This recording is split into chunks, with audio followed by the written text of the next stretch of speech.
بسم اللہ الرحمن الرحیم۔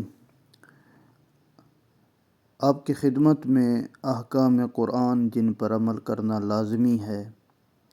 سب سے پہلے قرآن کا احترام کرنا واجب ہے، اور قرآن یا قرآن کے کسی حصے کی اہانت حرام ہے۔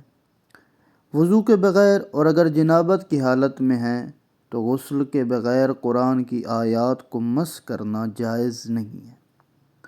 اسی طرح رسول خدا حضرت فاطمہ الزہراء 12 اماموں علیہم السلام کے اسماء گرامی کو بھی مس کرنا بغیر وضو اور جنابت کی حالت میں غسل کے بغیر بھی جائز نہیں ہے۔ آداب تلاوت جن کے انجام دینے میں ثواب ہے، اگر آپ چھوڑ دیتے، انجام نہیں دیتے تو گناہ نہیں ہے۔ سب سے پہلے تلاوت شروع کرنے سے پہلے اعوذ باللہ من الشیطان الرجیم پڑھے، پھر قرآن کی تلاوت شروع کرے۔ ہر روز 50 آیات کی تلاوت کرے۔ قبلہ رو ہو کر باوضو تلاوت کی جائے۔ تلاوت سے پہلے مسواک کرنا اور عطر لگانا بہتر ہے۔ قرآن کی تلاوت حضور قلب کے ساتھ کی جائے۔ قرآنی آیات کو اس طرح غور و فکر کے ساتھ پڑھا جائے کہ اللہ تعالی ہم سے کلام کر رہا ہے۔ تلاوت سے قبل جو دعائیں روایات میں بیان ہوئی ہیں ان کو پڑھا جائے، درود پڑھا جائے۔ اسی طرح اختتام تلاوت پر صدق اللہ العلی العظیم کی تلاوت کی جائے۔ ابھی آپ کی خدمت میں قرآن کا ترجمہ اور مختصر سے ایک تفسیر بھی شروع کرتے ہیں۔ قرآن کی ابتدا سورہ فاتحہ سے ہو رہی ہے، جس کو فاتحۃ الکتاب بھی کہا جاتا ہے۔ بسم اللہ الرحمن الرحیم، اللہ کے نام سے جو رحمان اور رحیم ہے۔ الحمد للہ رب العالمین الرحمن الرحیم مالک یوم الدین ایاک نعبد و ایاک نستعین اہدنا الصراط المستقیم صراط الذین انعمت علیہم غیر المغضوب علیہم ولا الضالین۔ تمام حمد اللہ کے لیے ہے جو سارے جہاں کا رب ہے، جو رحمان اور رحیم ہے، جو روز جزا کا مالک ہے۔ ہم صرف تیری عبادت کرتے ہیں اور تجھ ہی سے مدد مانگتے ہیں۔ ہمیں سیدھے راستے کی ہدایت فرما، ان لوگوں کے راستے کی جن پر تو نے انعام فرمایا، جن پر نہ غضب کیا گیا نہ ہی وہ گمراہ ہونے والے ہیں۔ یہ سورہ الحمد جس کے اندر بہت سارے مطالب موجود ہیں۔ اللہ رحمان بھی ہے، رحیم بھی ہے، روز جزا کا بھی مالک ہے۔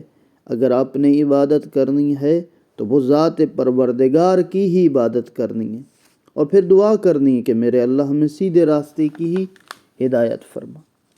دوسری سورہ بقرہ ہے اور اس کی 286 آیات ہیں۔ مدنی صورت ہے۔ بنی اسرائیل کا ایک بہت لمبا سا ایک واقعہ جس کو قرآن نے یہاں نقل کیا ہے، اور خداوند متعال نے بیان فرمایا کہ بسم اللہ الرحمن الرحیم الف لام میم ذالک الکتاب لا ریب فیہ ھدی للمتقین۔ یہ الف لام میم انہیں حروف مقطعات قرآنیہ کہتے ہیں۔ اس لیے کہا جاتا ہے کہ یہ اسرار و رموز جو اللہ تعالیٰ اور اس کے حبیب کے درمیان مخصوص ہیں، کسی اور کو معلوم نہیں ہے، اور ان کا ترجمہ عموماً نہیں کیا جاتا۔ کیونکہ اس کی راز اور رموز صرف اللہ اور اس کے حبیب کو معلوم ہے۔ یہ کتاب جس میں کوئی شبہ نہیں ہے، ہدایت ہے، تقویٰ ہے، اور انہی کے لیے ہے سب کچھ کامیابی، ہدایت و تقویٰ والوں کے لیے ہے۔ الذین یؤمنون بالغیب ویقیمون الصلاۃ ومما رزقناہم ینفقون۔ ایمان والے کون ہیں، ہدایت والے کون ہیں، متقی کون ہیں؟ جو غیب پر ایمان رکھتے ہیں اور نماز قائم کرتے ہیں، جو کچھ ہم نے انہیں عطا کیا اس میں سے خرچ کرتے ہیں. یہ ہے مومنین متقین. والذین یؤمنون بما انزل الیک وما انزل من قبلک وبالآخرۃ ہم یوقنون. یہی ہیں جو کچھ آپ پر نازل کیا گیا ہے، جو آپ سے پہلے نازل کیا گیا ہے، ان پر یہ ایمان رکھتے ہیں اور آخرت پر یقین رکھتے ہیں. اولئک علی ھدی من ربہم واولئک ھم المفلحون. یہی لوگ اپنے رب کی طرف سے ہدایت پر ہیں اور یہی کامیاب ہونے والے ہیں.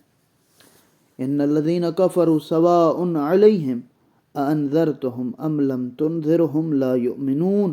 جن لوگوں نے کفر اختیار کیا ان کے لیے برابر ہے کہ آپ انہیں ڈرائیں نہ ڈرائیں، وہ ایمان والے نہیں ہوں.